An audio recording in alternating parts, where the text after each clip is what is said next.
ভালো করে আরেকটি বার, অন্তত শেষবারের মতো ভেবে দেখো মা, যে কাজ তুমি করতে চলেছ তা কিন্তু যথেষ্ট কঠিন।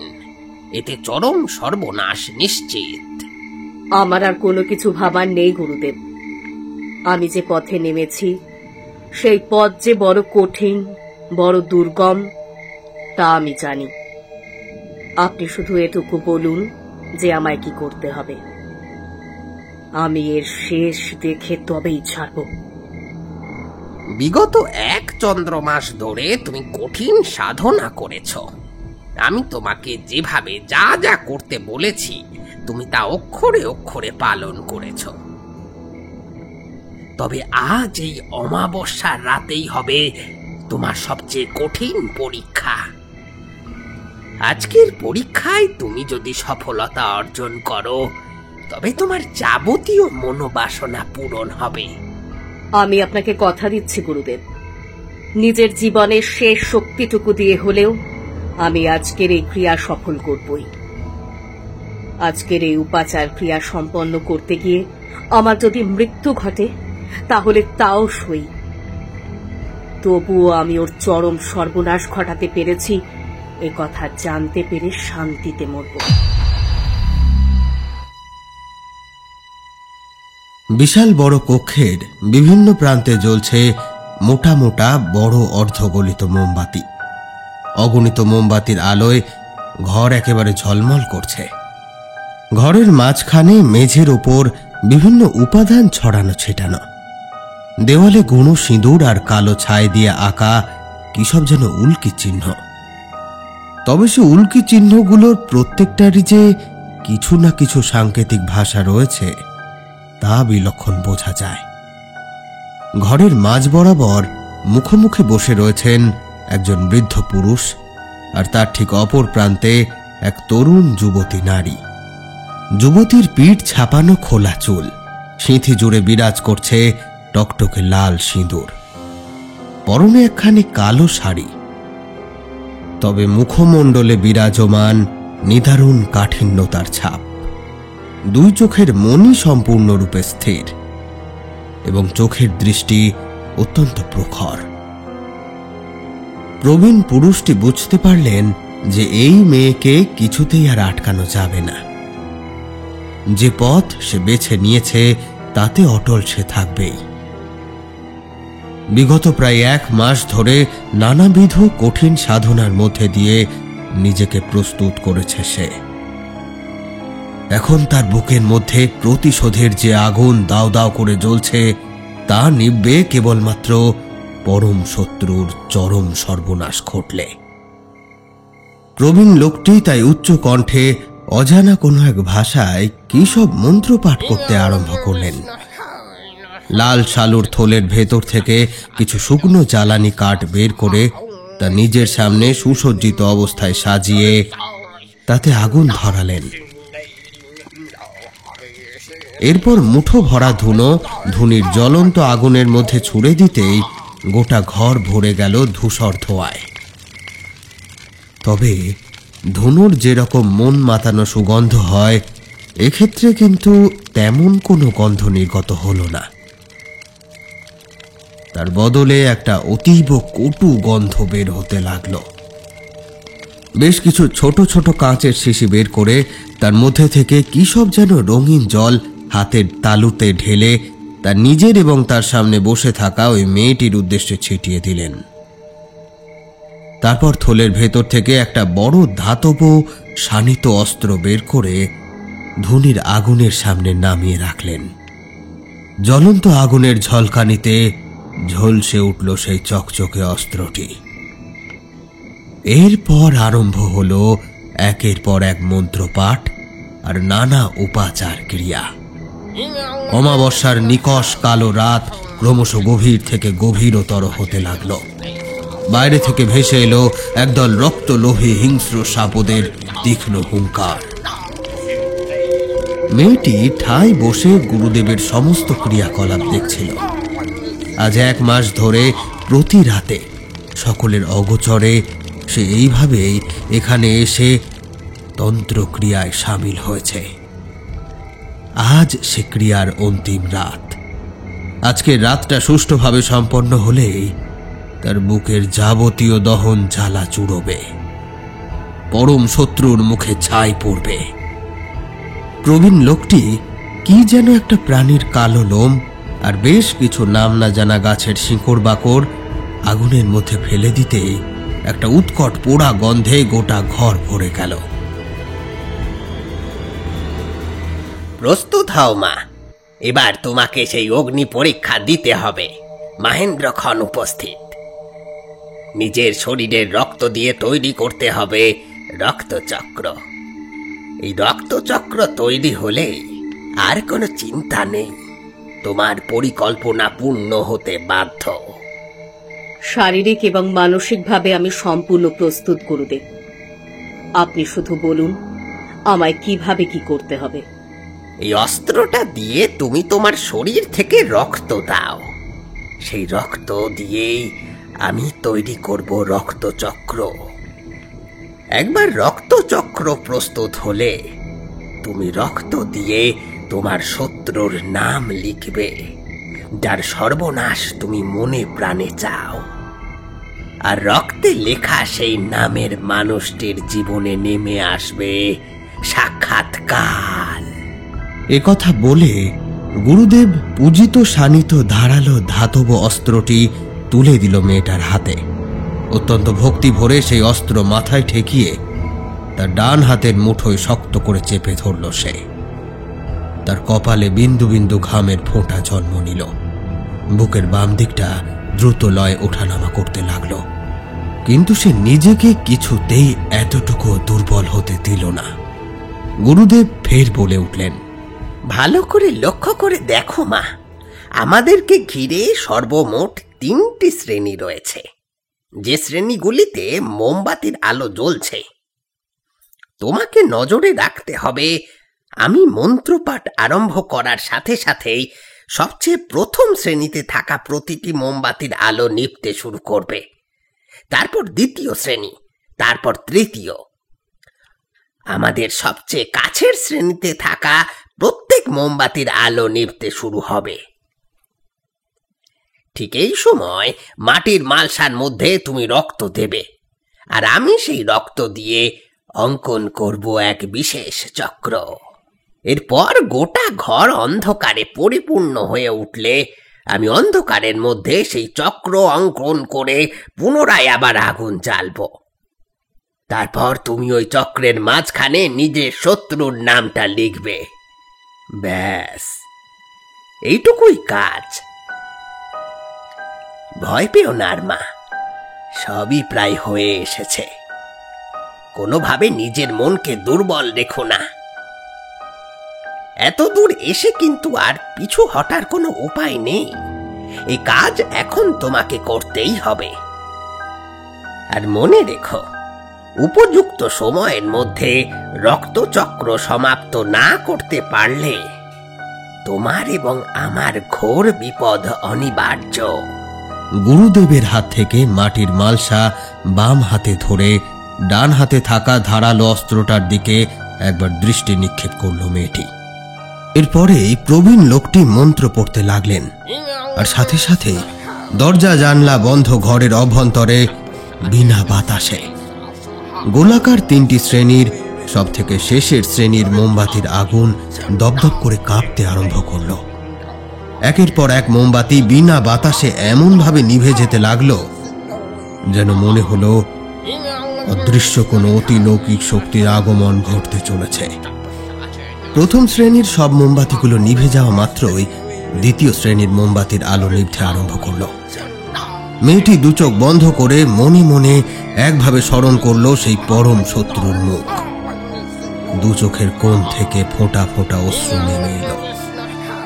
দ্বিতীয় শ্রেণীর প্রত্যেকটা মোমবাতি নিভে যাওয়ার পর এবার তৃতীয় শ্রেণীর মোমবাতি নিভতে আরম্ভ করলো।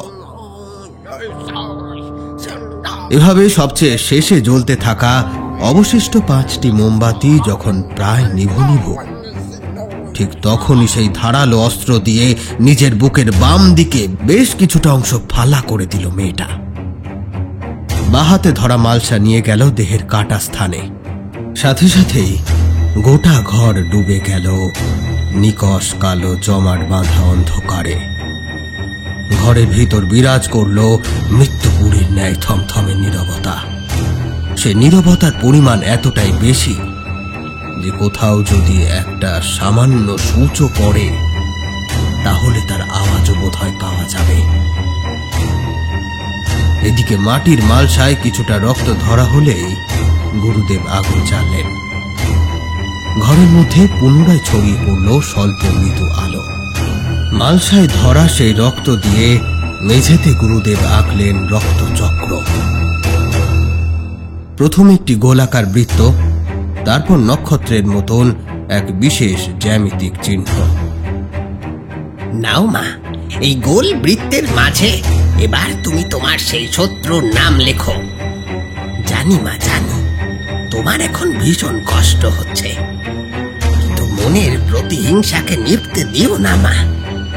নাও, আর দেরি করো না, নামটা লেখো এবার। এই নাম লেখার সাথে সাথেই তার জীবনে ঘনিয়ে আসবে সাংঘাতিক বিপর্যয়।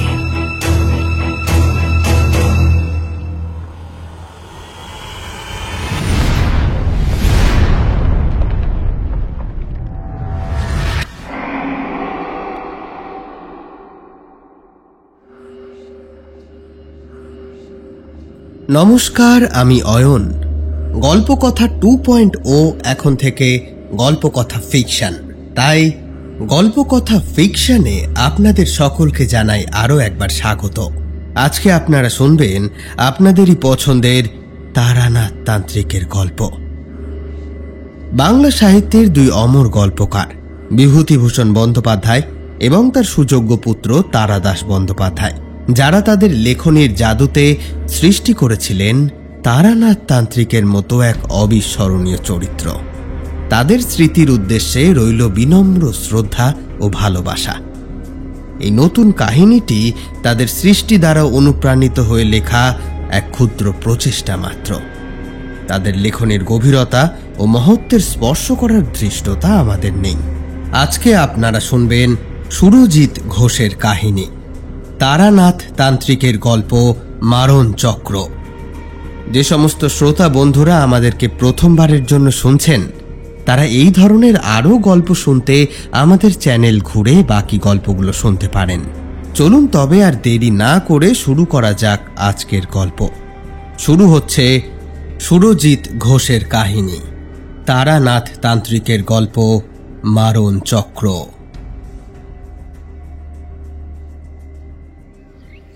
ঠাকুরমশাই, বলি ও ঠাকুরমশাই, গৃহে আছেন নাকি? দয়া করে একটিবার দরজাখানা খুলুন। আর কতক্ষণ এভাবে বাইরে দাঁড়িয়ে থাকবো? আসুন আসুন কাকাবাবু, ভেতরে আসুন। মার্জনা করবেন, আসলে রান্নাঘরের কাজে ব্যস্ত ছিলাম তো, সেই কারণেই আপনার ডাকাডাকি একদম শুনতে পাইনি। কি ব্যাপার কাকাবাবু, আজ আপনি একা এলেন? বিভূতি কাকাবাবু আসবেন না বুঝি? হ্যাঁ, নিশ্চয়ই আসবে। আজ তো রবিবার, ছুটির দিন। বিকালে গল্পের আসরে সে অংশগ্রহণ করবে না তাই আবার হয় নাকি? আসলে আজ আমার এদিকে একটু কাজ ছিল, সে কারণেই একলা আসতে হয়েছে। চিন্তা করো না, তোমার বিভূতি কাকাবাবু খানিকক্ষণের মধ্যেই এসে পড়বেন। তার আসার সময় হয়ে গিয়েছে। আরে ভায়া, এসে পড়বো কি বলছো? ইতিমধ্যেই এসে পড়েছি। ঘরে বসে বসে কাজে আর মন বসাতে পারছিলাম না ভায়া, তাই তো অগত্যা সেই মটলেনের ঠিকানাতেই আসতে হলো। তাছাড়া গত সপ্তাহে তোমার বলা কথাটা মনে পড়ে গেল। তুমি একবার বলেছিলে এই রবিবার নাকি তোমার কি একটা কাজ আছে মটলেনের দিকে, তাই ভাবলাম তুমিও নিশ্চয়ই আসছো। দেখলে ভায়া, একেই বলে টেলিপ্যাথি। আমি আর কিশোরী আমরা দুইজনে ঘরের সদর দরজা পেরিয়ে অভ্যন্তরে প্রবেশ করার সাথে সাথেই চারি পুনরায় সদর দরজার আগল তুলে দিল। না, এখনো পর্যন্ত আকাশ সম্পূর্ণরূপে মেঘমুক্ত। তবে কি জানি কেন আমাদের মঠ লেনে আসার সাথে যেন এই বৃষ্টির কোনো এক অদ্ভুত সম্পর্ক রয়েছে। হ্যাঁ, অনেকবার এমন ঘটনা ঘটেছেও যে আমরা ঠাকুর মশাইয়ের বাড়িতে এসে যখন উপস্থিত হয়েছি তখন আকাশ একেবারে মেঘমুক্ত, স্বচ্ছ, পরিষ্কার আবহাওয়া, অথচ খানিকক্ষণ যেতে না যেতেই কোত্থেকে আকাশ কালো হয়ে অকাল বর্ষণ শুরু হয়েছে। ঠাকুর মশাই যদিও বলেন সব প্রশ্নের উত্তর খুঁজতে নেই, তাই এই সকল বিষয় নিয়ে আর বেশি মাথা ঘামাই না আমরা। আমি আর কিশোরী দুইজনে মিলে দাওয়ার উপরে রাখা তক্তপোষে এসে বসলাম।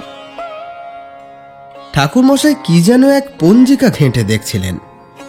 হাতে ধরা পঞ্জিকা থেকে মুখ না তুলেই তিনি আমাদের উদ্দেশ্যে বললেন, বসো তোমরা, একটা গুরুত্বপূর্ণ কাজে বসেছি, কাজটা শেষ করেই যাচ্ছি। আমি আর কিশোরী চুপচাপ বসে রইলাম।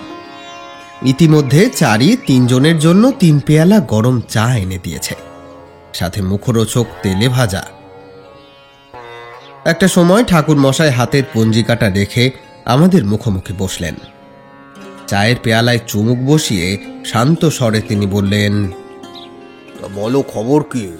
সবকিছু ঠিকঠাক চলছে তো? আগে হ্যাঁ ঠাকুর মশাই, আপনার আশীর্বাদে সবকিছু কুশল মঙ্গল।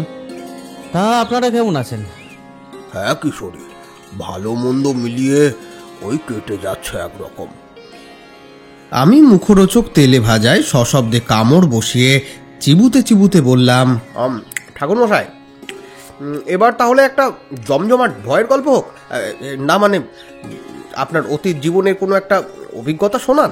আজ অনেকদিন পর আপনার বাড়িতে এলাম, আপনার মুখ থেকে কোনো একটা ঘটনা শোনার জন্য মনটা একেবারে ব্যাকুল হয়ে উঠেছে। বুঝলে হে, আজ হঠাৎ করেই সকাল থেকেই একটা ঘটনার কথা বেজায় মনে পড়ছিল। মনে মনে ভাবছিলাম তোমরা যেদিন আসবে সেদিন এটা নিয়ে তোমাদের গল্পের খুন নিবৃত্তি করব। এই কথা শুনে আমাদের দুইজনেরই মুখ উজ্জ্বল হয়ে উঠল। আজ এলোপাথারি কোনো প্রসঙ্গ বা তর্ক বিতর্ক না বেঁধেই গল্প চালু হচ্ছে দেখে মনে মনে একটু আনন্দই হলো বটে। কিশোরীও যে মজা পেয়েছে সেটা আর আলাদা করে বলে দিতে হবে না, তার চোখ দেখেই বোঝা যায়। তাই আমরা ঠাকুর মশাইয়ের মুখের দিকে চেয়ে চুপচাপ বসে রইলাম। বলতে শুরু করলেন ঠাকুর মশাই, আমার তখন অল্প বয়স, একেবারে বাঁধনহীন জীবন যাপন করছি। সমাজ সংসারের কোনো নিয়ম দিয়ে সেই সময় আমাকে বেঁধে রাখা যেত না। আজ এখানে তো কাল ওখানে ঘুরে বেড়ায় নিজের খেয়াল খুশি মতো। তবে হ্যাঁ, আমার গুরুদেব আমায় বলেছিলেন যে সর্বত্যাগী সন্ন্যাসী হওয়া আমার পক্ষে এই জন্মে সম্ভব হবে না। তাই জন্যই বোধহয় বারবার সংসারের টানে ফিরে আসতে হতো বাড়িতে। সেই সময়টাই চেষ্টা করতাম সংসারের যাবতীয় দায়িত্ব কর্তব্য পালন করার, তারপর আবার সাধনায় মগ্ন হতাম। এভাবে কাটছিল সময়টা। একটানা বেশ কয়েক মাস উত্তরের পার্বত্য অঞ্চলে কাটিয়ে কিছু বিদ্যা রপ্ত করে আমি সবেমাত্র তখন ঘরে ফিরে এসেছি। ঠিক এমন সময় একদিন সকালে আমার গ্রামের বাড়িতে এসে উপস্থিত হলো একজন তরুণ যুবক। আগে এটাই কি তারানাথ চক্রবর্তী মহাশয়ের বাড়ি? আমি তখন সবেমাত্র স্নান সেরে পরিষ্কার পরিচ্ছন্ন বস্ত্র পরে উঠোনের রোদে দাঁড়িয়ে গামছা দিয়ে চুল মুছছিলাম। গলার আওয়াজটা পেয়ে সদরের দিকে এগিয়ে গিয়ে বললাম, হ্যাঁ এটাই। এবার সেই অল্প বয়সী যুবক 2 হাত জড়ো করে কাতর কণ্ঠে বলল, যদি দয়া করে একটিবার চক্রবর্তী মশাইকে ডেকে দেন তাহলে বড় ভালো হয়। আসলে অনেক বড় সমস্যার মধ্যে পড়ে এসেছি।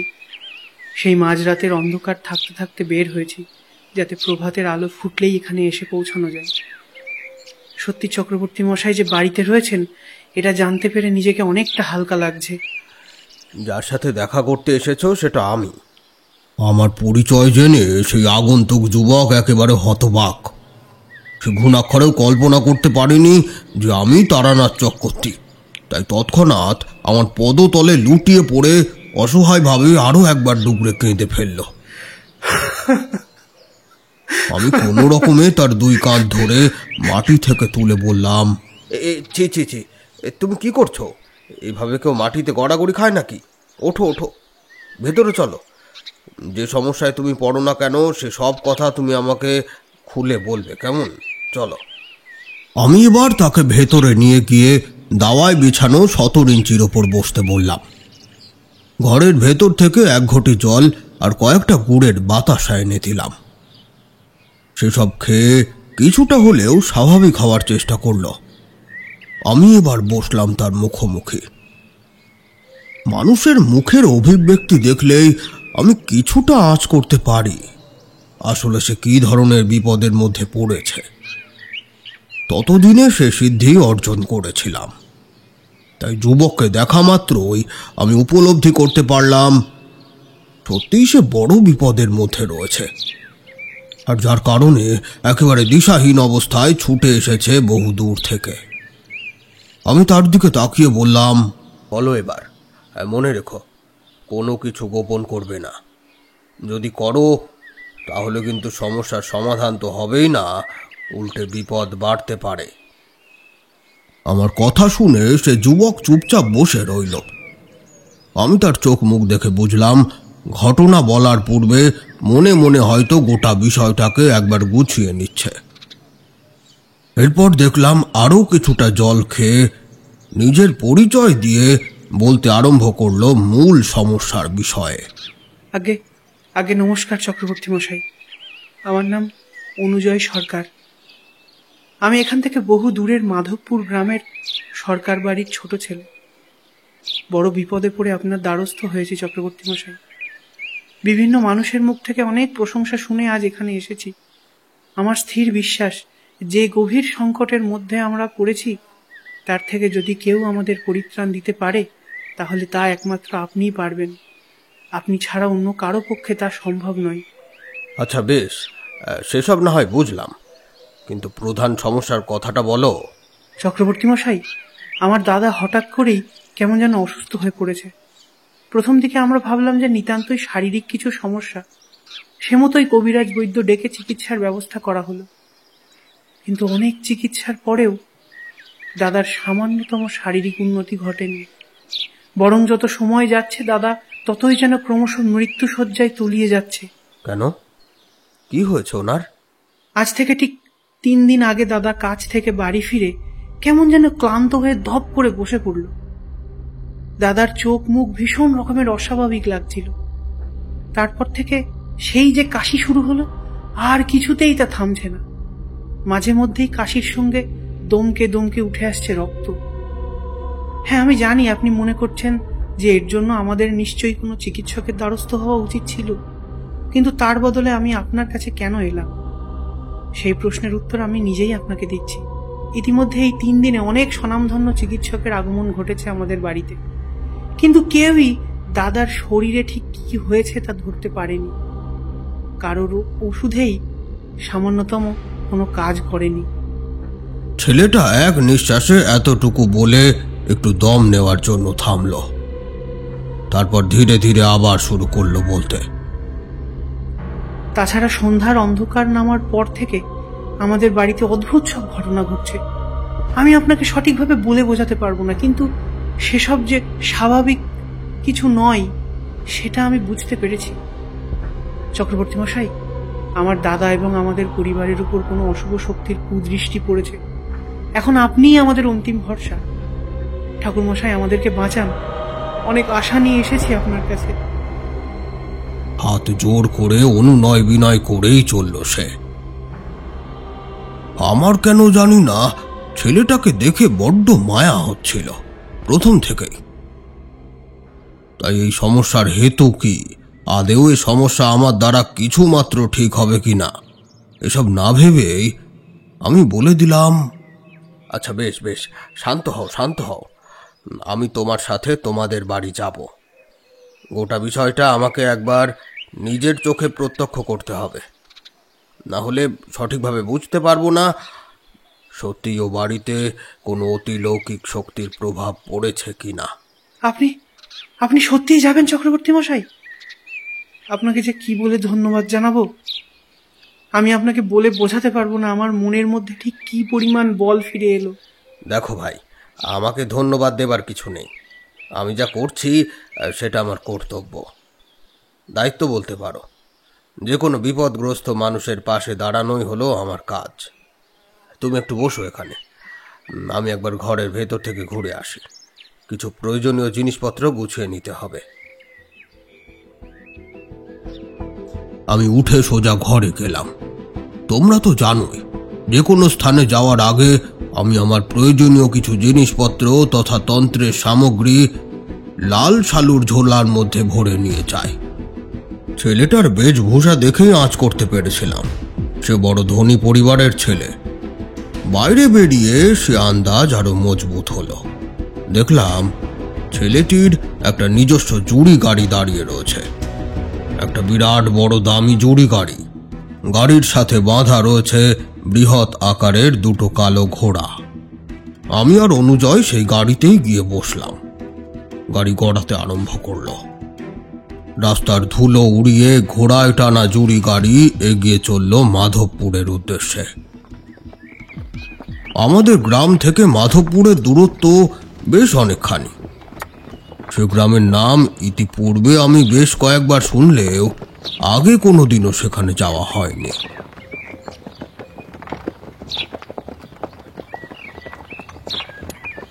আমরা যখন মাধবপুরের সরকার বাড়ির সদর দরজার সম্মুখে এসে পৌঁছালাম, তখন প্রায় সূর্যদেব মাথার ওপর বিরাজমান। জায়গাটা ভারী সুন্দর। বিরাট বড় শ্বেত শুভ্র বাড়িটার সামনে রঙিন ফুলের বাগিচা, একটা বড় ফোয়ারাও রয়েছে। ঝর্ণার জলের মতো স্বচ্ছ কৃত্রিম জলধারা বেরিয়ে আসছে একটা পাথরের মূর্তি থেকে। রং বেরঙের নানা ফুল গাছে খেলা করছে বিভিন্ন পতঙ্গ, ভ্রমর ও প্রজাপতি। পাখির দল কিচিরমিচির শব্দ করে গাছের ডালে ডালে নেচে বেড়াচ্ছে। নুড়ি বিছানো পথ ধরে অনুজয়ের সাথে আমি বাড়ির দিকে এগোতে থাকলাম।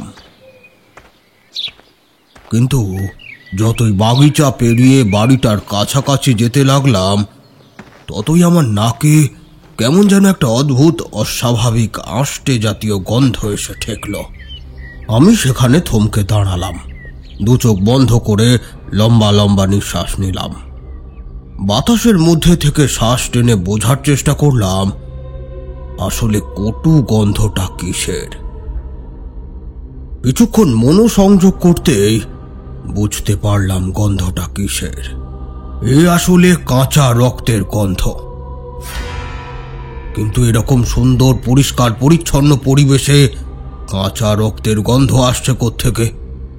সে বাড়িতে আদৌ কোনো অপশক্তির উপস্থিতি আছে কিনা আমি যে সেই মুহূর্তেই টের পেয়ে গিয়েছিলাম তেমনটা নয়, কিন্তু কিছু একটা অস্বাভাবিক যে আছে সেটা যেন আঁচ করতে পারছিলাম।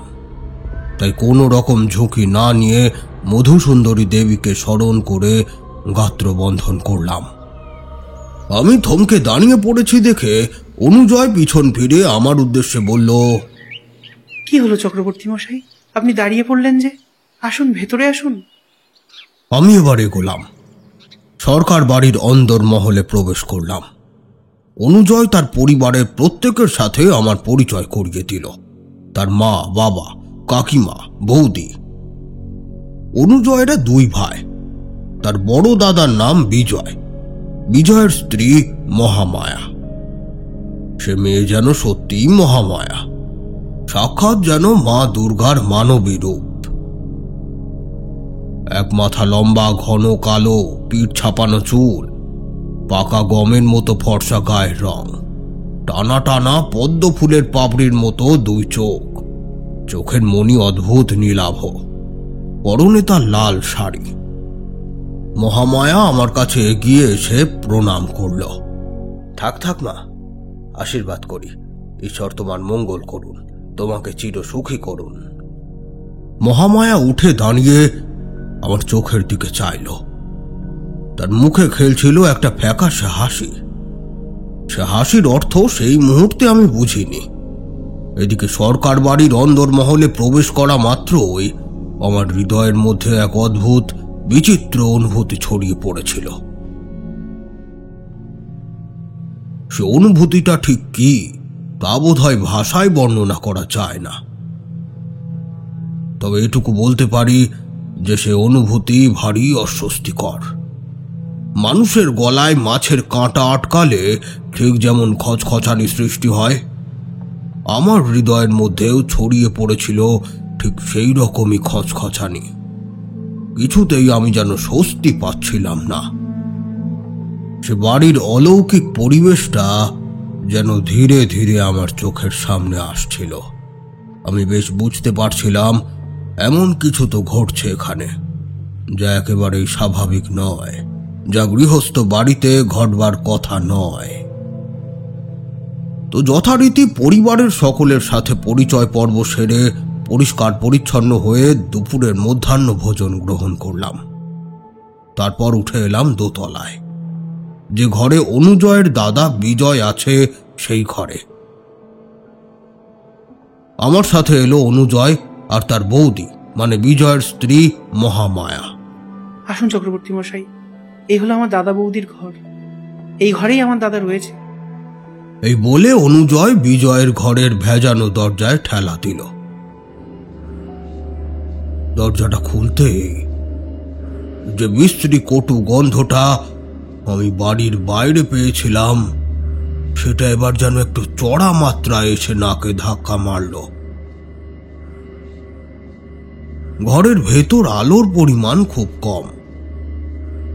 অনুজয় তাড়াতাড়ি কয়েকটা জানলার পাল্লা খুলে দিতে দেখলাম বৃহৎ ঘরের এক পাশে রাখা একখানা বিশাল পালঙ্কের মধ্যে একজন পুরুষ মানুষ কেমন যেন জবুথবু হয়ে শুয়ে রয়েছে। বিছানার সাদা চাদরটায় ইতি উতি রক্তের দাগ। এক একটা কাশির মধ্যে ছলকে ছলকে মুখ থেকে বেরিয়ে আসছে কাঁচা কাঁচা রক্ত। এতক্ষণে বুঝলাম রক্তের গন্ধটা ঠিক কোত্থেকে আসছিল।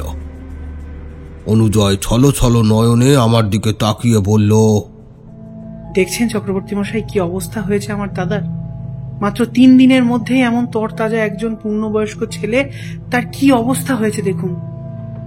একেবারে যেন কঙ্কাল ছাড় হয়ে উঠেছে। এরকম ভাবে চলতে থাকলে আর অল্প কিছু দিনের মধ্যেই যে কোনো একটা বড়সড় বিপদ ঘটে যেতে পারে। আপনি দয়া করে কিছু একটা ব্যবস্থা করে আমার দাদার প্রাণ রক্ষা করুন চক্রবর্তী মশাই। আহা অনুজয়, এখনই এত বেশি উত্তেজিত হয়ে পড়ো না। বিষয়টা আমাকে একটু দেখতে দাও। আচ্ছা, তোমরা দুজনেই এখন এই ঘরের বাইরে গিয়ে একটু অপেক্ষা করো দেখি। আমি একলা এ ঘরে কিছুটা সময় থাকব। বিজয়কে ভালোভাবে পর্যবেক্ষণ করতে হবে। ঠিক আছে বাবা ঠাকুর, আপনার কথাই শিরোধার্য। আমি এবং অনুজয় বাইরে গিয়ে অপেক্ষা করছি। আপনি ওকে ভালো করে দেখুন।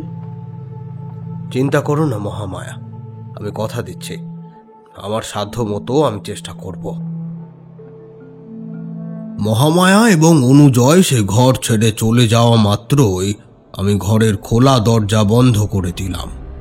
তারপরে এগিয়ে এসে একখানা কাঠের চেয়ার টেনে নিয়ে বসলাম সেই বিছানার পাশে। বিজয়ের কপালে হাত ঠেকাতেই চমকে উঠলাম। শরীরের উষ্ণতা একেবারে নেই বললেই চলে। সে একজন পূর্ণবয়স্ক যুবক, কিন্তু বর্তমানে তার শরীর দেখলে মনে হবে তার বয়স হয়তো 60-70-এরও বেশি। একেবারে শুকিয়ে গিয়েছে শরীর। মাত্রা অতিরিক্ত রক্ত বেরিয়ে দুর্বল করে তুলেছে তার হাত পা। ফ্যাকাশে গায়ের রং। এবার বিজয়ের ডান হাতটা আলতো করে তুলে আমার চোখের সামনে মেলে ধরতেই আরো এক দফা অবাক হলাম। তার হস্তরেখায় যেন কিছু একটা গোলযোগ রয়েছে, যেটা প্রাথমিক পর্যায়েই আমার চোখে পড়েছে। খানিকক্ষণ আরো ভালো করে হাতটা দেখার পর বুঝলাম আমার আন্দাজ ভুল নয়। একটা তীব্র বেদনায় মোচড় দিয়ে উঠল বুকটা। হায় ঈশ্বর, এই ছেলের মৃত্যু যে একেবারে অনিবার্য। অকাল মৃত্যু যোগের রেখাটা স্পষ্ট আমি দেখতে পাচ্ছি। আমার বুক ঠেলে উঠে এলো একটা দীর্ঘশ্বাস। মহামায়ার কথা ভেবে বেজায় কষ্ট হলো। আমি তাকে বলবো কি করে যে তার স্বামীর শিয়রে সমন উপস্থিত? এ কথায় ভাবতে ভাবতে বেরিয়ে এলাম ঘর ছেড়ে। বাইরে অনুজয় আর মহামায়া তখনও দাঁড়িয়েছিল।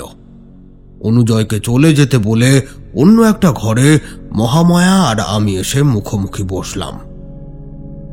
আচ্ছা মা, একটু ভালো করে ভেবে বলো তো, এই কয়েকদিনের মধ্যে তোমার চোখে কি কোনো অস্বাভাবিক জিনিস ধরা পড়েছে? দেখো, আমি তোমার কাছে কিছুই গোপন করতে চাই না। তোমার স্বামীর শারীরিক অসুস্থতা যে স্বাভাবিক নয়, সেটা বোধহয় তোমরাও আঁচ করেছ। সেই কারণে জিজ্ঞেস করা। অতিলৌকিক কোনো কিছু কি চোখে পড়েছে? কি বলছেন বাবা ঠাকুর? তার মানে আপনি বলতে চাইছেন যে আমার স্বামীর এই অসুস্থতা, এমন রক্তবমি, কেউ সম্পূর্ণ ইচ্ছাকৃতভাবে করেছে, কোনো তন্ত্র মন্ত্র উপাচার ক্রিয়ার মাধ্যমে? শুনতে কেমন লাগলেও আমার অন্তত তেমনটাই মনে হচ্ছে মা। না বাবা ঠাকুর, এই কয়েকদিনের মধ্যে আমার কাছে অন্তত অস্বাভাবিক কোনো কিছুই লাগেনি। কিন্তু আমার স্বামীর এমন চরম সর্বনাশ কে করলো বলুন দেখি?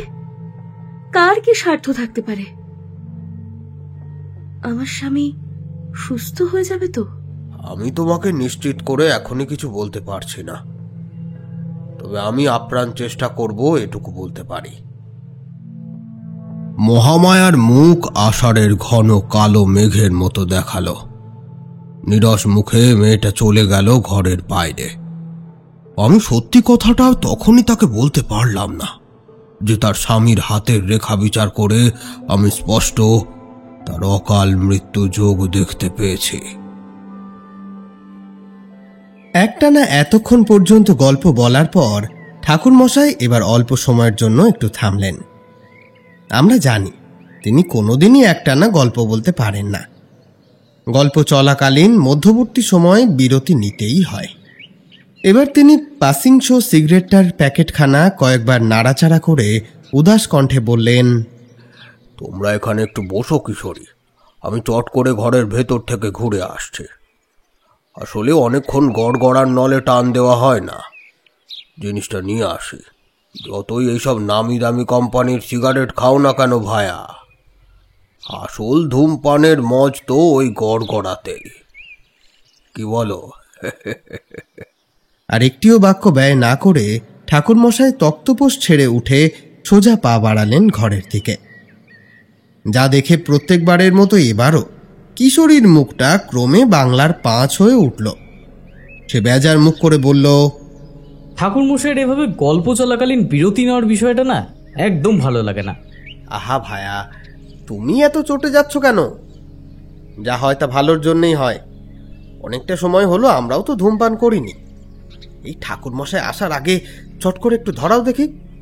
হ্যাঁ, এটা অবশ্য একেবারে হক কথা বলেছ। অগত্যা কি বা করা যাবে? এই বিরতির সময় না হয় আমরাও একটু তামাক সেবন করি। কিশোরীর মন মেজাজ এবার যেন কিছুটা ভালো হলো। সে তার সিগারেটের প্যাকেট থেকে বার করে আনলো 2টি সিগারেট। একটি আমার দিকে বাড়িয়ে অপরটি নিজের বাম হাতের তালুতে আলতোভাবে কয়েকবার ঠুকে নিয়ে ঠোঁটের 2 ফাঁকে গুজে ফস শব্দে দেশলাইয়ের কাঠি জ্বালিয়ে তাতে আগুন ধরালো। দুজনে মিলে মজ করে ধূমপান করছে, এমন সময় হঠাৎ করে কড়কড় শব্দে বাজ পড়ল। এতক্ষণ যাবৎ ঠাকুর মশাইয়ের গল্প শোনার আসরে এতটাই মশগুল হয়ে গিয়েছিলাম যে একটিবারের জন্য বাইরের দিকটা খেয়াল করিনি। এই কিছুক্ষণের মধ্যেই গোটা আকাশ জুড়ে কেমন কালো মেঘের সামিয়ানা বিস্তার লাভ করেছে। কালবৈশাখীর সময় এটা। আকাশে জমতে থাকা মেঘের পরত দেখলেই বোঝা যায় প্রবল ঝড় অবশ্যম্ভাবী। দেখতে দেখতে হাওয়ার বেগ বাড়ল। ঠাকুরমশাইয়ের বাড়ির বাইরে থাকা বড় বড় নারকেল আর সুপুরি গাছের মাথাগুলো ঝাঁকুনি দিয়ে দুলতে শুরু করল। মনের মধ্যে আশঙ্কা হলো এক্ষুনি বোধহয় গাছগুলো মোটামুট ভেঙে পড়বে সব। এমন সময় আবারও ঘটল বজ্রপাত। একেবারে যাকে বলে কানে তালা ধরিয়ে দেওয়া শব্দ। এরকম আরো একবার বাজ পড়ার সাথে সাথেই শুরু হলো মুষলধারে বৃষ্টি। দেখতে দেখতে সমগ্র প্রকৃতি বৃষ্টিতে একেবারে ঝাপসা হয়ে গেল। আমরা জ্বলন্ত সিগারেটের ছোট হয়ে আসা অংশ দুটি ছুঁড়ে ফেলে দিলাম উঠোনের জমা জলের মধ্যে। তারপর চুপচাপ এসে বসলাম তক্তাপোষে। এমন সময় ঠাকুর মশাই হাতে গড়গড়া নিয়ে বেরিয়ে এলেন। তক্তাপোষের ওপর যথাস্থানে আমাদের মুখোমুখি বসলেন।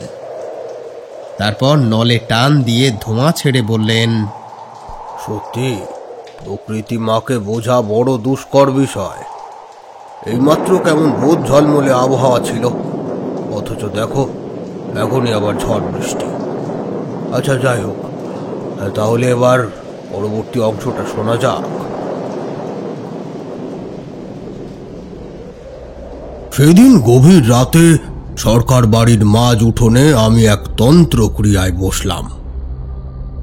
মধ্যরাত হওয়ায় খুব স্বাভাবিকভাবে প্রত্যেকে যে যার নিজের নিজের ঘরে ঘুমিয়ে পড়েছে। আমি কাউকে কিছু না জানিয়ে একখানা আসন পেতে তার উপরে টান টান পদ্মাসনে বসলাম। তারপর গুঁড়ো সিঁদুরের সাথে সরিষার তেল মাখিয়ে মেঝেতে অঙ্কন করলাম এক বিশেষ চক্র। প্রথমে একটি গোল বৃত্ত, তারপর একটা ত্রিভুজ, এবং ত্রিভুজের বাইরে একটা চতুর্ভুজ। ত্রিভুজের 3টি বাহুতে রাখলাম 3টি হাড়ের টুকরো, এবং চতুর্ভুজের 4 কোণে সাজিয়ে রাখলাম উপাচার ক্রিয়ার বিভিন্ন সামগ্রী, যেমন আতপ চাল, দূর্বাঘাস, শ্মশানের ঝুড়ো মাটি, বটবৃক্ষের বাকল সহ আরো অনেক কিছু। গোল বৃত্তের মাঝে রাখলাম 3টি সবুজ কাগজি লেবু। এরপর বিড়বিড় করে খুব নিচু স্বরে মন্ত্রপাঠ আরম্ভ করলাম। মন্ত্রপাঠের সাথে সাথে লক্ষ্য করলাম সবুজ কাগজি লেবুগুলো ক্রমশ কালো হতে আরম্ভ করলো, যা দেখে আমি পরিষ্কার বুঝতে পারলাম আমার ধারণা এতটুকু মিথ্যে নয়। কেউ বা কারা এই পরিবারের বড় ছেলের চরম ক্ষতি চেয়ে সম্পূর্ণ ইচ্ছাকৃতভাবে সাংঘাতিক ভয়ানক কোনো উপাচার ক্রিয়া করেছে। কি বলছেন ঠাকুর মশাই? তার মানে কেউ জেনে শুনে বিজয়ের ক্ষতি চেয়ে কোনো তন্ত্রক্রিয়া করেছিল? হায় ভগবান, কিন্তু কে এমন কাজ করতে পারে? এর পেছনে সেই ব্যক্তির কি স্বার্থ ছিল?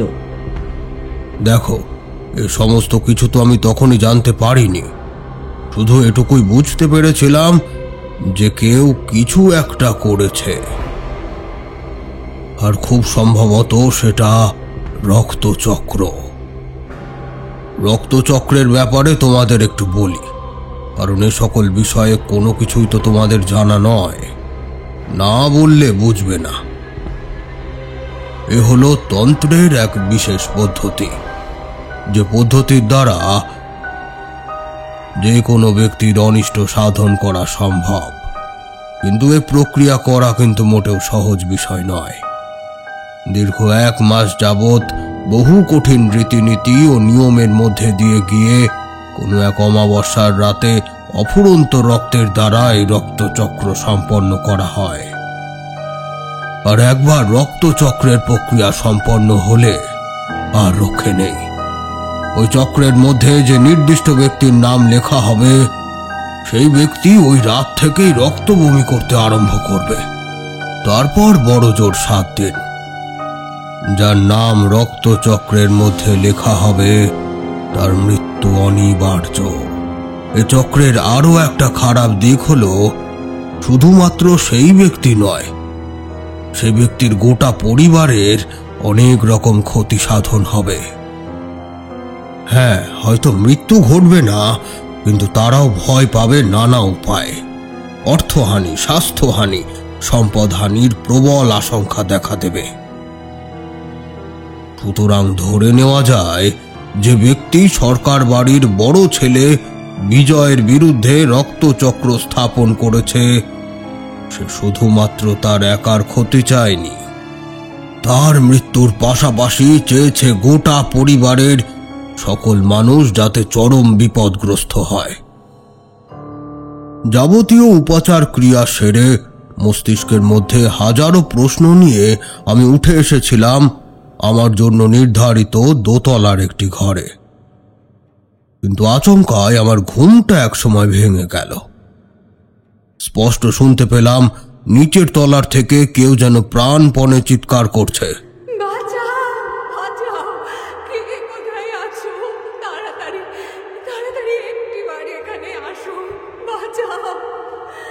ঘুমের যাবতীয় ঘোর কাটতেই বুঝতে পারলাম কণ্ঠস্বরটা আসলে অনুজয় এবং বিজয়ের বৃদ্ধা মা সাবিত্রী দেবীর। এক মুহূর্ত দেরি না করে বিছানা ছেড়ে এক লাফে নেমে দৌড়ে দোতলার বারান্দায় এসে উপস্থিত হতেই দেখলাম তার চিৎকার চেঁচামেচির শব্দে কেবলমাত্র আমার একার ঘুম ভাঙেনি, পরিবারের প্রায় সকলেই উঠে গিয়েছে। তারপর অত্যন্ত দ্রুত নিচে নেমে এলাম।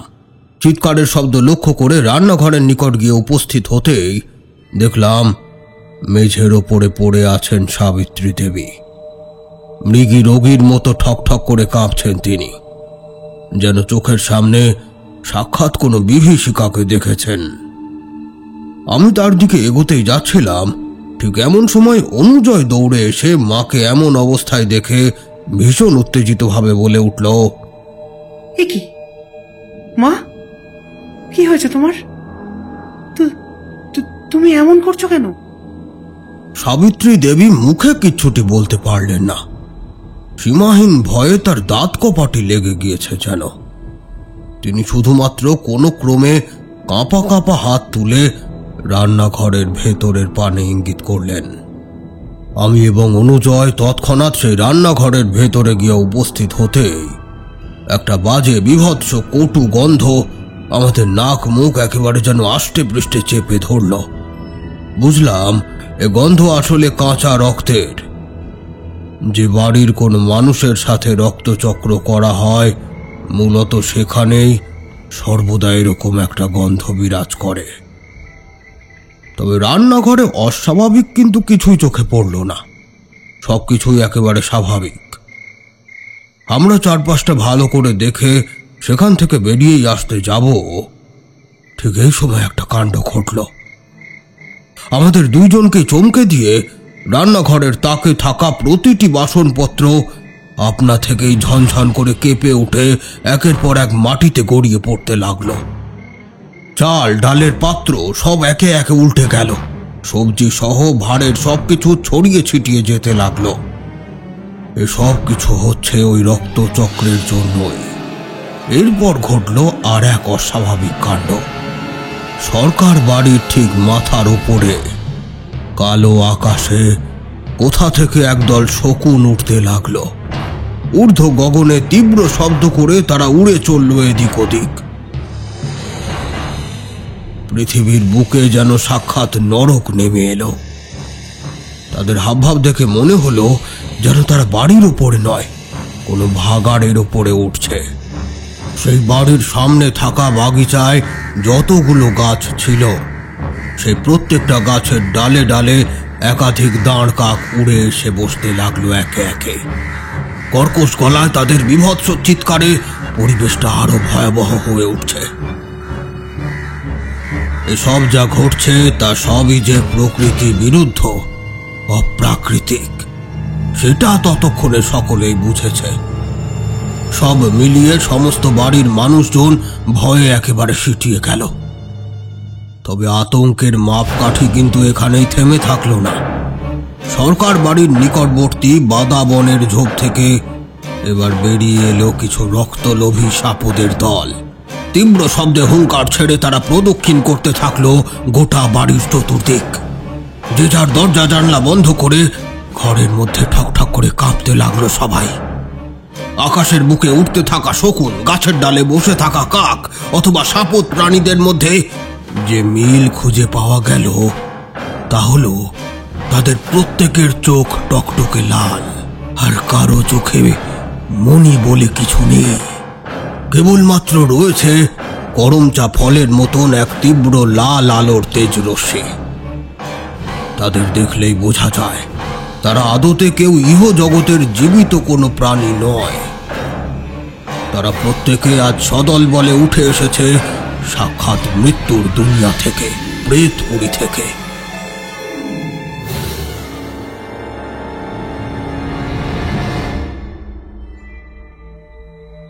মনে মনে আমি যেন এবার হিসাবটা মেলাতে পারলাম। এ সকল কিছুই আসলে ওই রক্তচক্রের কারণে ঘটছে।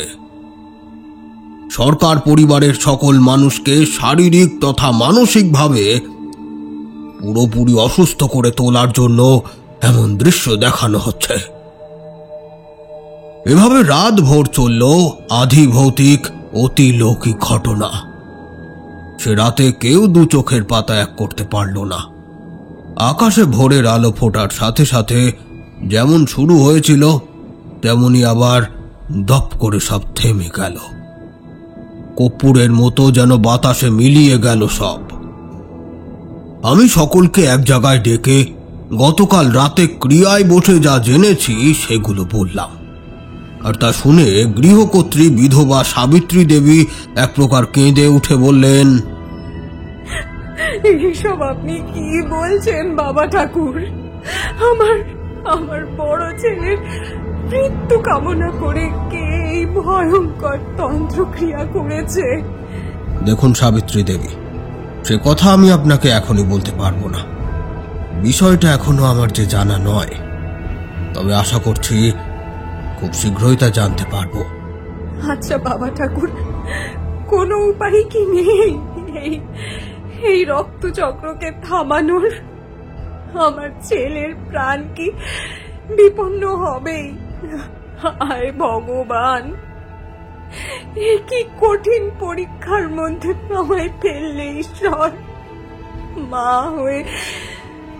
হয়ে ছেলের মৃত্যু চোখের সামনে কি করে দেখব? এর আগে যেন আমার মরণ হয় ঠাকুর, এর আগে যেন আমার মরণ হয়। সত্যি বলতে আশ্বাস দেওয়ার মতো কিছুই আমার কাছে ছিল না। খারাপ কিছু যে একটা ঘটবে সেটা পরিষ্কার বুঝতে পারছিলাম। পরিবারের প্রত্যেকটা মানুষের চোখে মুখে নেমেছে শোকের কালো ছায়া। বড় ছেলের এরকম অকাল পতনের দুঃসংবাদ শুনে ভেঙে পড়েছেন সকলে। সাবিত্রী দেবী আছাড়ি পিছাড়ি করে কাঁদতে আরম্ভ করলেন। অনুজয় মাথায় হাত রেখে বসে পড়েছে। বাড়ির কাজের লোকগুলো নিজেদের মধ্যে চাপা স্বরে কি সব যেন আলোচনা করতে আরম্ভ করেছে। আমি সেখান থেকে চলেই যাচ্ছিলাম।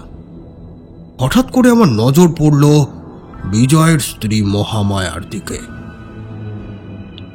তার দুই চোখের দিকে চেয়ে আমি ভারী অবাক হলাম। স্বাভাবিকভাবে স্বামীর এমন মরণাপন্ন অবস্থার কথা শুনে যে কোনো স্ত্রীর অত্যন্ত ভেঙে পড়ার কথা, কান্নাকাটি করার কথা। কিন্তু মহামায়াকে দেখলাম সে কেবল ঠায় দাঁড়িয়ে রয়েছে। তার চোখের চাহনি পুরোপুরি নিবদ্ধ আমার উপর।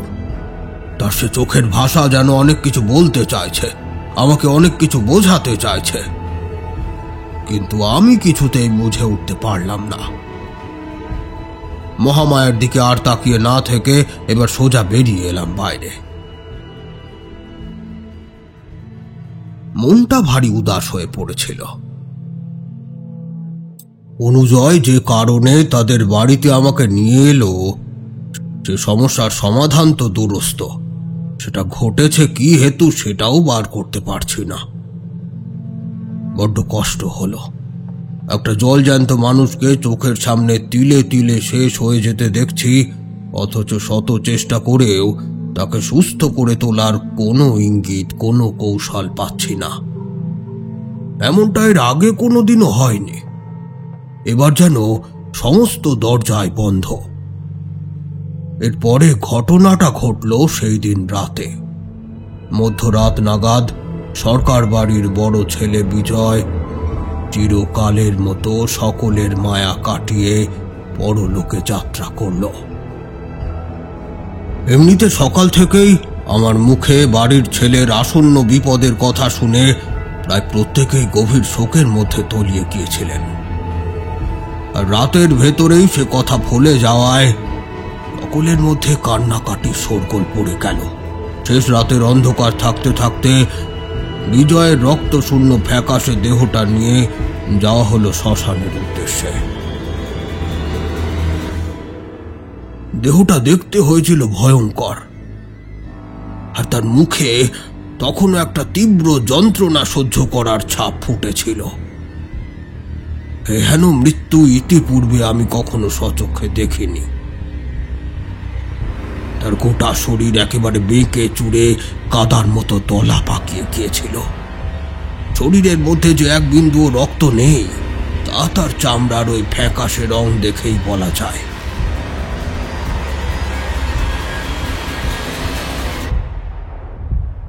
বিজয়ের স্ত্রী মহামায়াকে বৈধব্যের সাজে দেখে কষ্টে আমার বুকটা ফেটে গেল।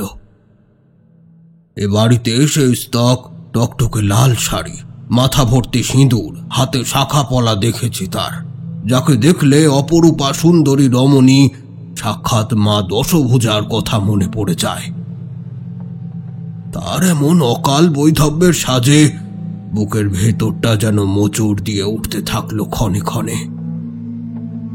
দেবী দুর্গারও এমন এক রূপ হয়েছিল।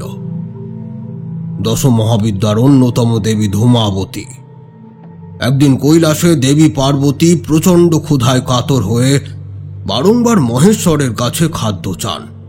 শেষমেশ ক্ষুধার জ্বালা সহ্য করতে না পেরে ক্ষিপ্ত হয়ে মহেশ্বরকে গ্রাস করে ফেলেন তিনি। সঙ্গে সঙ্গে দেবীর দেহ থেকে বেরিয়ে আসে অনন্ত বিস্তৃত ধোঁয়া। আর তখনই তৈরি হয় দেবী ধূমাবতী। মহামায়ার ওই বৈধব্যের সাজ দেখে দেবী ধূমাবতীর কথা মাথায় আসতে আমার মস্তিষ্কে যেন বিদ্যুৎ ঝলসে উঠল।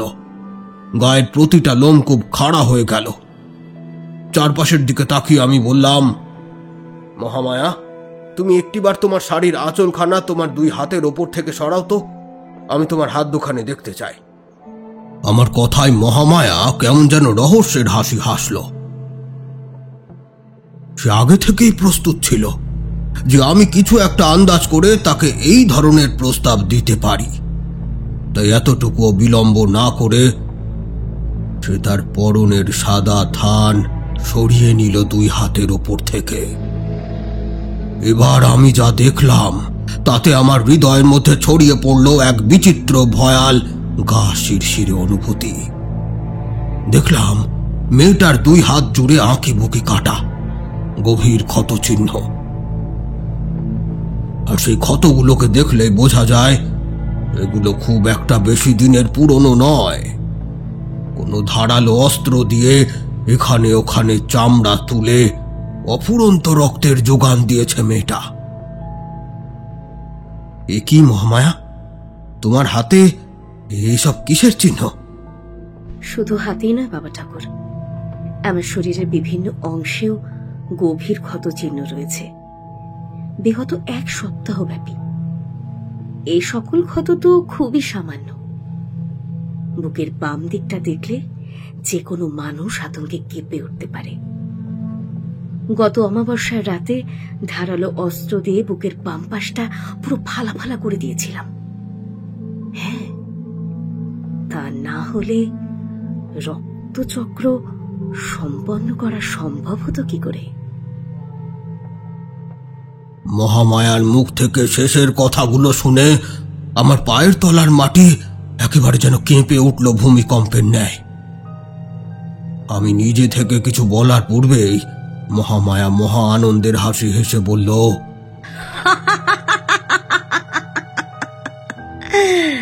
আমি জানতাম বাবা ঠাকুর, আপনি যখন এত কিছু জানতে পেরে গিয়েছেন তখন আপনি এটাও নিশ্চয়ই খুঁজে বের করতে পারবেন যে এই পরিবারের চরম ক্ষতি চেয়ে অথবা বিজয়ের মৃত্যুর জন্য কেউ ওই রক্তচক্র করেছিল।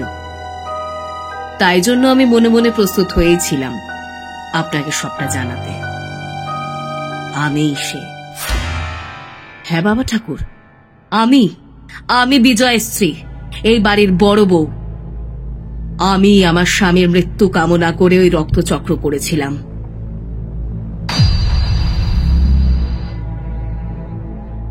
আমি যে বাড়ির অপশক্তির রহস্য একদিন উদ্ঘাটন করে ফেলব সেটা সে বুঝতে পেরেছিল। তাই সে কার্য সম্পাদন করার আগে মনে মনে মহামায়া ঠিক করে রেখেছিল সে নিজেই বাড়ির সকলকে বলে এই পিশাচপুরী থেকে বিদায় নেবে। ততক্ষণে আমার মনের মধ্যে প্রশ্নের ঝড় উঠেছে। একজন স্ত্রী হয়ে নিজের স্বামীকে কেউ কি করে মেরে ফেলতে পারে এটা নিয়েই যখন ভাবছি, এমন সময় মহামায়া এক ভয়ানক সত্যের ওপর থেকে এত বছর ফেলে রাখা পর্দা সরালো। 4 বছর আগে সে পরিবারের বড় বউ হয়ে এসেছিল। তার বাবা মানে ছোট থেকেই অনাথ কাকা কাকিমার কাছে মানুষ হয়েছে। কিন্তু তাতে কি, তাদের পৈতৃক অবস্থা মোটেও খারাপ ছিল না। স্বনামধন্য বনেদি পরিবারের কন্যা ছিল মহামায়া। তবে মা বাবা না থাকলে সন্তান অনাথই থাকে। পয়সা দিয়ে তো সে স্থান পূরণ করা যায় না। মহামায়ার জীবনেও এর ব্যতিক্রম ঘটল না। তাই পিতৃমাতৃহীন অসহায় নিরীহ বালিকা মহামায়া ছিল তার কাকা কাকিমার গলগ্রহ। তাই তো বড় হতেই কাকিমার পরামর্শে কাকা তার বিবাহ ঠিক করল এই বাড়িতে। বিয়ের পূর্বে তারা সামান্যতম খোঁজটুকুও নেয়নি। প্রয়োজন বলেই মনে করেনি হয়তো। মেয়েটাকে ঘাড়ের থেকে নামাতে হবে তো। তাই পরিবারের বড় ছেলে যে মানসিকভাবে কতটা বিকারগ্রস্ত, কতটা অসুস্থ, সে সমস্ত সংবাদ না নিয়েই মহামায়ার কাকা তার বিয়ে দিয়ে দিল ভয়ানক পিশাচপুরীতে। তবুও মহামায়া চেষ্টা করেনি কি? করেছিল। এ বাড়িতে বউ হয়ে এসে যতই সে বিজয়ের সাথে থাকতে লাগলো, তাকে বোঝার চেষ্টা করলো, ততই যেন বিকৃত বিভৎস রূপটাই জানতে পারল তার। সে বাইরে থেকে মানুষের মতো দেখতে বটে, কিন্তু তাকে ঠিক মানুষ বলা যায় না। আসলে সে ছিল এক মানবরূপী শয়তান। প্রতি রাতে সে মহামায়াকে অসহ্য নরক যন্ত্রণা ভোগ করাতো। তবুও সবকিছু মানিয়ে নেওয়ার প্রাণপণ চেষ্টা করে যাচ্ছিল মহামায়া। বিজয় তাকে এত যন্ত্রণা দিলেও বারবার সে তার স্বামীকে কাছে টানার চেষ্টা করেছে। কিন্তু হায় ঈশ্বর, তখনও সে আসল ব্যাপারটা বুঝে উঠতে পারেনি যে আসলে সে যাকে আপন করে নেওয়ার চেষ্টা করছিল সে ছিল এক নরকের শয়তান। ধীরে ধীরে মহামায়া আবিষ্কার করল, প্রতি রাতে ওই শয়তানটা মহামায়াকে ভোগ করে যাবতীয় কামনা বাসনা মিটিয়ে তার ক্ষতবিক্ষত নিথর দেহটাকে ফেলে রেখে চলে যায় অন্যত্র। কি সব যেন তন্ত্র মন্ত্র আর গুপ্ত বিদ্যে নিয়ে সাধনা করে। এভাবে প্রতিটা রাত মহামায়ার কাছে হয়ে উঠেছিল একটা বিভীষিকাময় নিশি। প্রতি রাতে সে তার নিজের ঘরেই গুমড়ে গুমড়ে মরত। সন্ধ্যার অন্ধকার নামলে তার বুক কেঁপে উঠত। এ ঘটনা কতবার সে তার কাকা কাকিমাকে বলার চেষ্টা করেছে, তাদেরকে বোঝানোর চেষ্টা করেছে, কিন্তু তারা কিছুই বুঝতে চায়নি। এই পরিবারের মানুষদের কাছেও মহামায়া তার কষ্টের কথা জানিয়েছিল। তারপরেও এই বাড়ির লোক বাড়ির ছেলেকে কেউ কিচ্ছুটি বলেনি। মুখে কুলু এঁটেছিল সব। এভাবে বছর ঘুরতে না ঘুরতে গর্ভবতী হলো মহামায়া। মা হওয়ার সে কি পরম সুখ, সেটা অন্তর থেকে উপলব্ধি করতে পারল সে। তখনও বোধহয় তার মনের মধ্যে একটু হলেও আশা বেঁচে ছিল যে হয়তো সন্তান এলে সে মানুষটা বদলে যাবে। কিন্তু তার ধারণা অচিরেই ভুল বলে প্রমাণিত হলো। 7 মাসের গর্ভবতী অবস্থায় তাকে অর্ধচেতন করে তার পেট কেটে বাচ্চাটাকে তুলে নিয়ে গেল সেই মানবরূপী শয়তান বিজয়। 7 মাসের মানব ভ্রূণটিকে নিয়ে সে কি যেন এক গোপন তন্ত্র সাধনা করে সিদ্ধি লাভের চেষ্টা করল। তবে আশা ছাড়ল না মহামায়া। এরপরেও 3 বার গর্ভবতী হলো সে, আর প্রত্যেকবারেই 7 মাসের সময় শয়তানটা তার পেট কেটে বাচ্চাগুলোকে তুলে নিয়ে গেল। সে আসলে কখনোই বাবা হতে চায়নি, সে চেয়েছিল একজন সিদ্ধ সাধক হতে। আর তার সেই গোপনীয় সাধনার জন্য প্রয়োজন ছিল 7 মাসের অপরিণত মানব ভ্রূণ। আর ঠিক এই কারণেই সে বিয়ে করেছিল মহামায়াকে, এ বাড়িতে নিয়ে এসেছিল তাকে।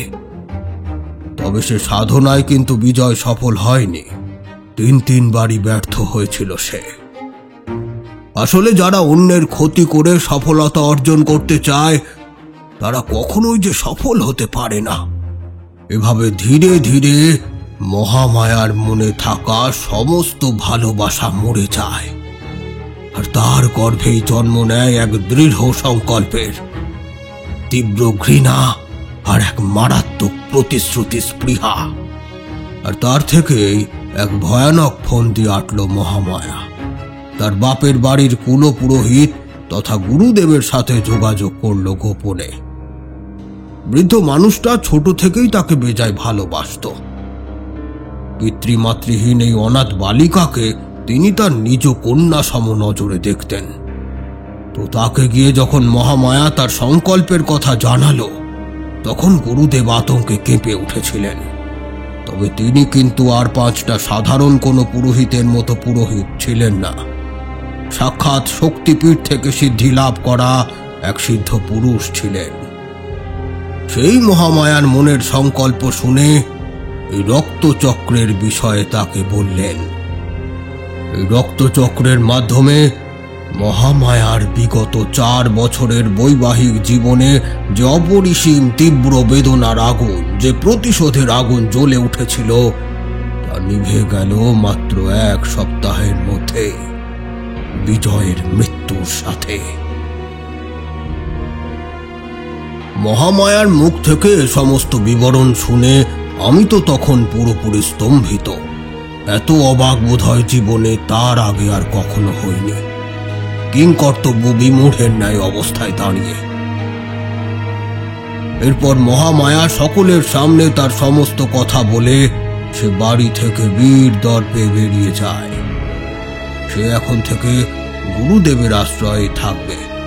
এই বৃদ্ধ মানুষটি এখন তার অভিভাবক। ভাবতে পারছো কি এক ভয়ানক অন্যায়ের মধ্যে জড়িয়ে পড়তে যাচ্ছিলাম? যদিও আমি পারতাম না, তবুও যদি আমার দ্বারা বিজয়ের কিছু মাত্র উপকার হতো, তবে যে মহামায়ার প্রতিশোধ স্পৃহা থামতো না, আর এক্ষেত্রে অন্যায়কারীরও সাজা হতো না। আমার রাগ হলো অনুজয়ের উপরে। তাকে আমি বলেছিলাম সমস্ত ব্যাপার খুলে বলতে, কিছু গোপন না করতে, কিন্তু সে বেটা যে আসল ব্যাপারটাই গোপন করে গিয়েছিল তা বুঝিনি। আসলে আমারও ভুল। অনুজয়কে সাধারণ গো বেচারা দেখে আমি আর তাকে পরীক্ষা বা যাচাই করে দেখিনি। যদি দেখতাম একটিবারের জন্য, তাহলে হয়তো আগেই জানতে পারতাম কি অন্যায়, কি বেদনা সহ্য করে তবে মহামায়া এই পথ অবলম্বন করেছে। সরকার বাড়ির মানুষেরা যে পাপ করেছিল, তাদের সেই পাপের শাস্তি ভোগ করা থেকে বিরতি দেওয়ার ক্ষমতা কারো নেই। অন্যায় করে যারা, আর অন্যায় জেনেও প্রতিবাদ না করে চুপচাপ থাকে যারা, তারা প্রত্যেকেই অপরাধী। সাজা একদিন তাদেরকে পেতেই হতো। আচ্ছা ঠাকুর মশাই, আপনি বুঝলেন কি করে যে মহামায়াই রক্তচক্র করেছে? দেখো, মহামায়াকে ওই বাড়িতে যখন প্রথম দেখি, আমার একটু সন্দেহ যে হয়নি তা নয়।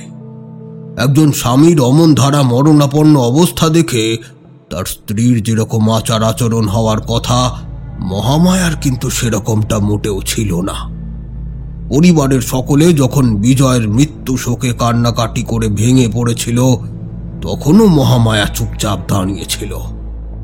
সেই মুহূর্তে আমার মাথায় যদি দেবী ধূমাবতীর কথা না আসতো, হয়তো আমি বুঝতেও পারতাম না। কিন্তু ওই দেবীর কথা মাথায় আসতে এক বিদ্যুৎ ঝলকে মস্তিষ্কের সমস্ত জট যেন খুলে গিয়েছিল।